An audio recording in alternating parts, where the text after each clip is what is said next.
পূর্ব বর্ধমানের কালনায় তৃণমূল নেতার দাদাগিরি। কালনার শাসপুর দেবনাথপাড়া এলাকায় একটি জায়গাতে পাঁচিল দেওয়াকে কেন্দ্র করে ঝামেলা অশান্তির ঘটনায় এক মহিলা সহ তার পরিবারের লোকজনদের মারধর করার অভিযোগ উঠল কালনার শহর তৃণমূল কংগ্রেসের সাধারণ সম্পাদক গোপাল তেওয়ারি ও তার দলবলের বিরুদ্ধে। সোশ্যাল মিডিয়াতে রীতিমতো ভাইরাল সেই মারধরের ভিডিও। যদিও সেই ভিডিওতে দুই পক্ষই একে অপরের সাথে হাতাহাতিতে জড়িয়েছেন এমন বিষয়টি সামনে এসেছে। পুরো বিষয়টি নিয়ে থানায় অভিযোগ জানিয়েছেন কালনার দেবনাথপাড়া এলাকার আক্রান্ত গৃহবধূ সুজাতা পাল।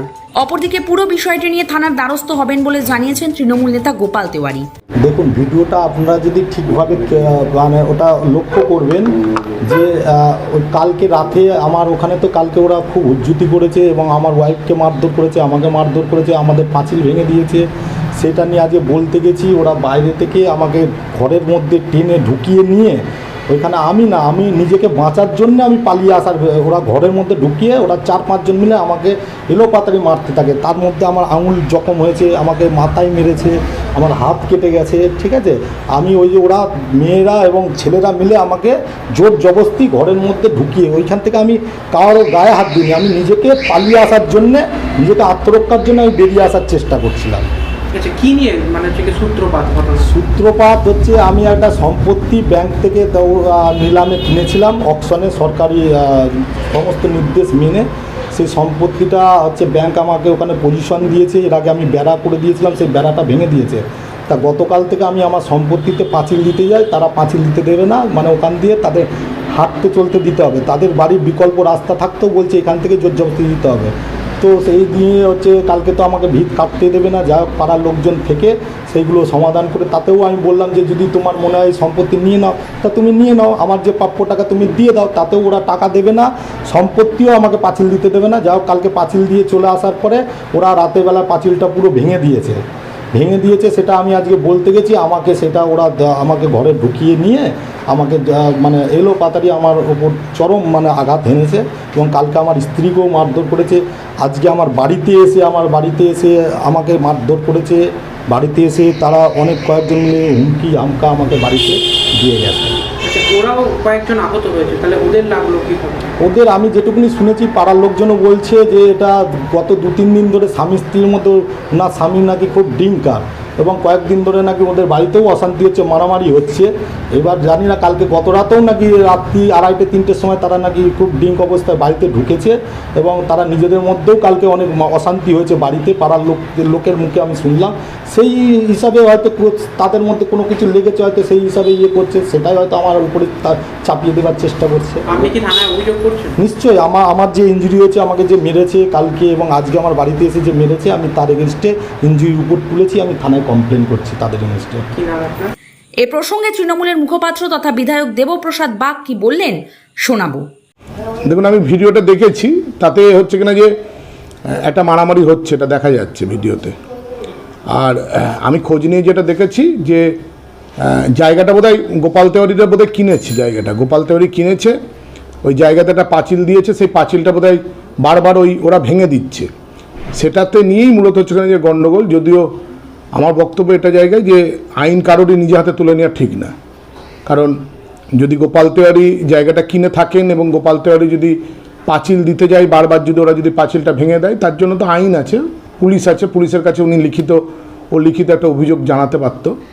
এক্ষেত্রে দাঁড়িয়ে, কারণ ভিডিওটা যদি দেখেন তাহলে দেখবেন একটা মারামারি হচ্ছে এবং শুধু গোপাল তেওয়ারি একা না, অনেকজনা রয়েছে। আর যে মহিলা বলছেন, মহিলারাও হাত চালাচ্ছে, ও হাত চালাচ্ছে, এই ভিডিওটা কিন্তু দেখা যাচ্ছে। এক্ষেত্রে দাঁড়িয়ে অভিযোগ যেটা করছেন, বোথ সাইড থেকে অভিযোগটা আসছে, কারণ ও বলছে যে আমাকেও ওনারা মারধর করেছেন। আমি একই কথা, যে অভিযোগ করলে পরে এবং পুলিশকে বলবো যে তদন্ত সাপেক্ষে, তদন্ত নিরপেক্ষভাবে তদন্ত করে একদম দেখা উচিত যে কার দোষ, যারই দোষ হোক না কেন, আইনের পথে চলবে, এটুকু বলতে পারি। না, যেখানে পুরমন্ত্রী চিঠি এসেছিল, চিঠি আসার সাথে সাথে যেটা বন্ধ হওয়া দরকার ছিল। যাই হোক, আপনাদের খবরের জেরে যদি কালনা পৌরসভার এই শুভবুদ্ধি যদি উদয় হয়ে থাকে, তাহলে এটা ভালো দিক। আমি কালনা পৌরসভার পৌরপতির কাছে অনুরোধ করব যে সরকারি নির্দেশিকা সবটাই পালন করুন, কারণ সরকারি নির্দেশিকা যেগুলো যা আসছে তা খবরে প্রকাশিত হওয়ার দরকারটা কি আছে।